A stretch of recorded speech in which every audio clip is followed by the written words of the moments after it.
Hello guys, welcome to my Let's Build of an open air restaurant. I'm going to fast forward through most of this. I'm just going to tell you a few of the steps I do and techniques that I do and some of my mindset when building.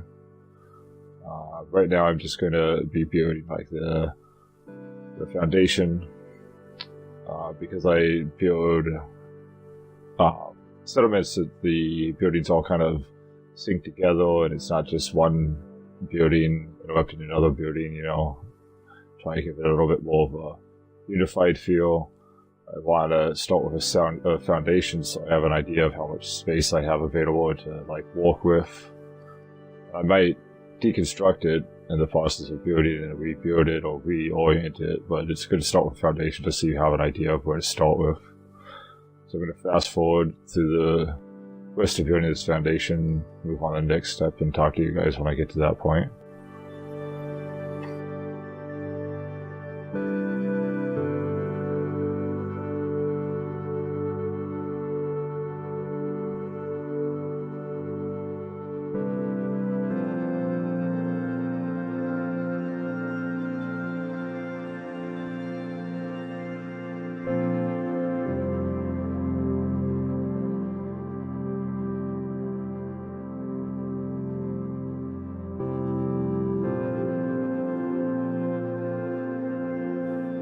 And this next part, I'm going to start actually a little counterintuitively.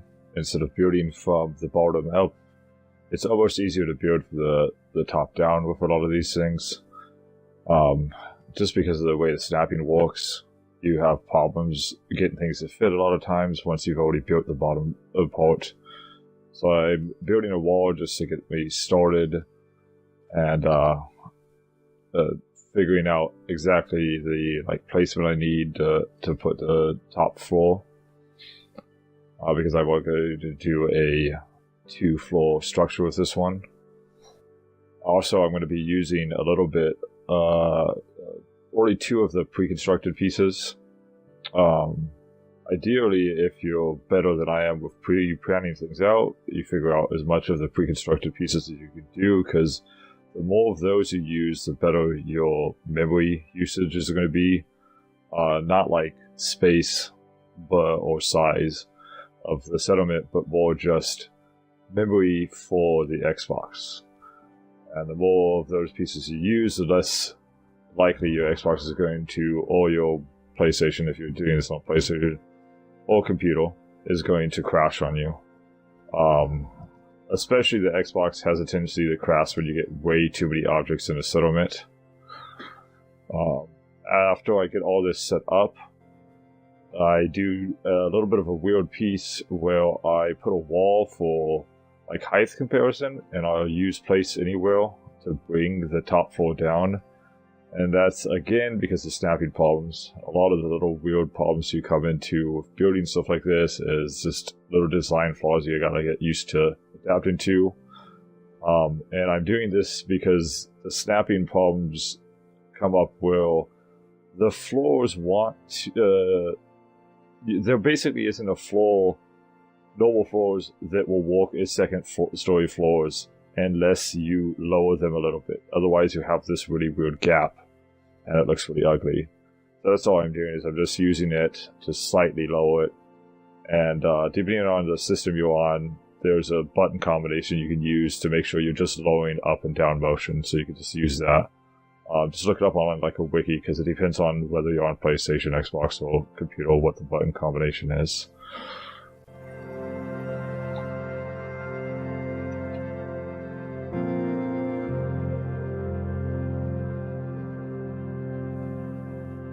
Alright, so now I'm going to start construction on the walls on the bottom level.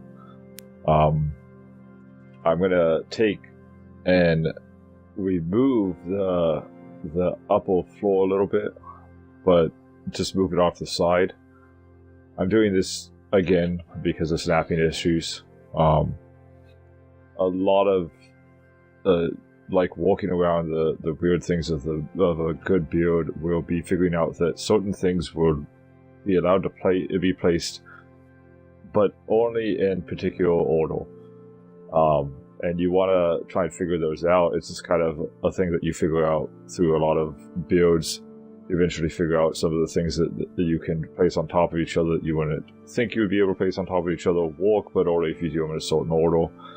But I, of course, leave one piece of the roof so that I still have that set height level, because you don't want to lose that after figuring out where it is. You also notice I use a lot of windows on this. Windows can make a building's like blandness broken up, give you like more depth to a building.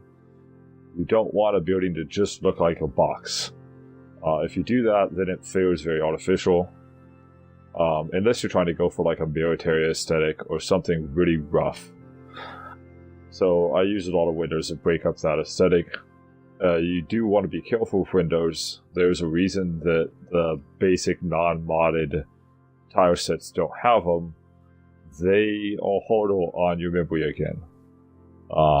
So they can lag down your system if you put too many of the windows. Especially if you put windows that look into other windows, because then it's having to window even farther distances. It's more about how much items you can see. So after I get done with this, we'll move on to the next step.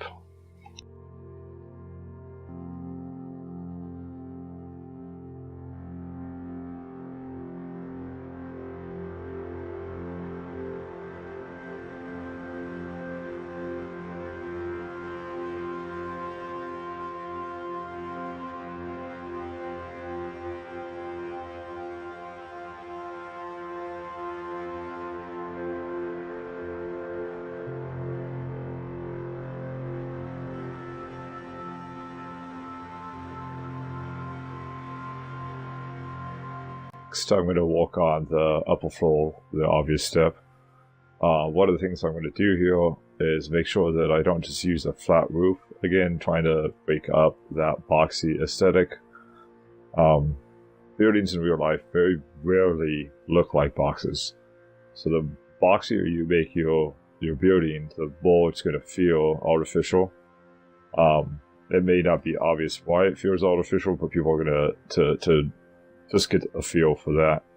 And if you want it to feel like a real level or a settlement you could actually find in a game, you want to definitely break that up.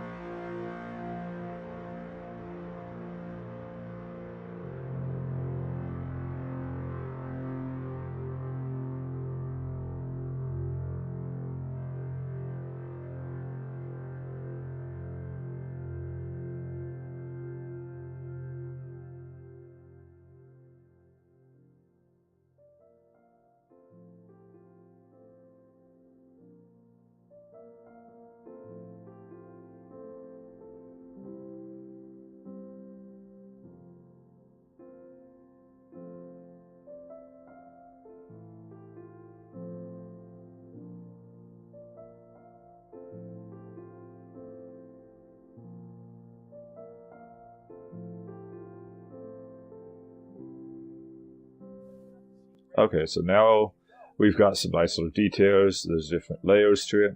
Adds some interest to it. But you have this little overhang that in the real world would not be able to exist without some unusual design that's supporting its weight. So I use these little pieces, which I believe came with Fall Horrible, to create a support structure. Now I could just snap them in and they would be fine, but it would create this awkward little corner. So I'm going to use Place Anywhere to put it right on the edge. Now I have to snap those other pieces in so that it doesn't keep trying to snap in, because Place Anywhere won't keep it from trying to force itself into the snap points. And then I just delete those afterwards.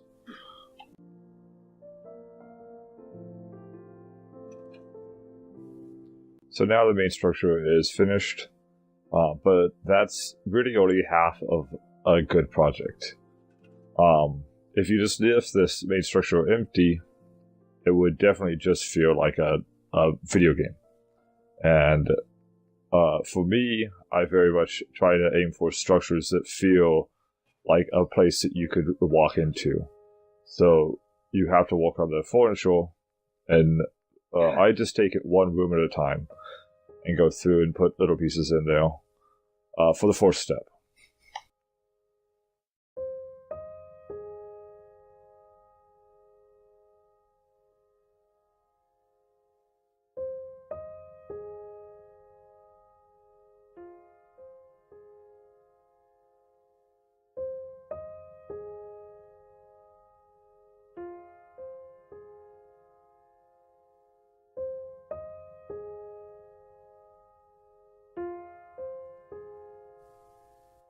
So here I'm going to use a mod called Do It Yourself, which is definitely a time saver. I know a lot of people use OC Decorator, but I cannot be that obsessive, or I would never be able to finish a build. So what this does is it has shelves that are designed to have snap points on them, and then it has filled-in shelf spaces that basically simulate as if you had put a whole bunch of different objects down. And if you're a little bit more creative, you could actually use these pre-built shelf, like snap objects, and put them on places besides just the shelves to get a little bit more clutter that you don't have to put every little piece of clutter down. And they feel natural if you use them the right way.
Next, I walk around the rooms, decorating them.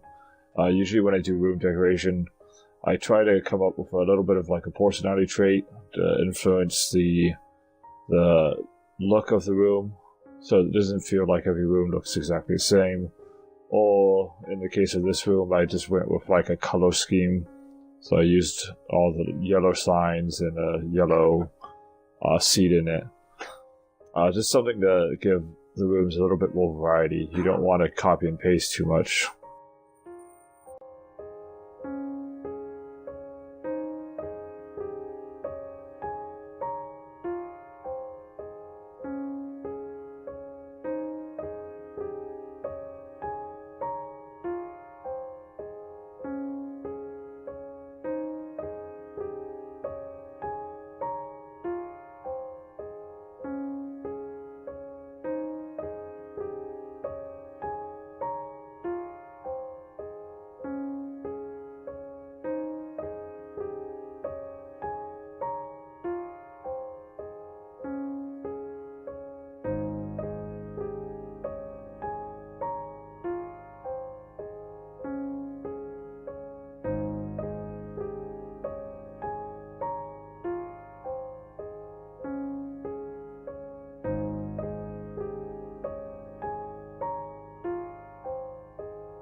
best part of a build for me is lighting, because once I get the furniture and all the pieces built, the lighting will help me draw out details that I want to draw out, and just add a little bit more of a touch to the environment. Some of the lighting in this game can really suck because it will go straight through walls, so you got to be careful with it if you want it to have the feel you're looking for.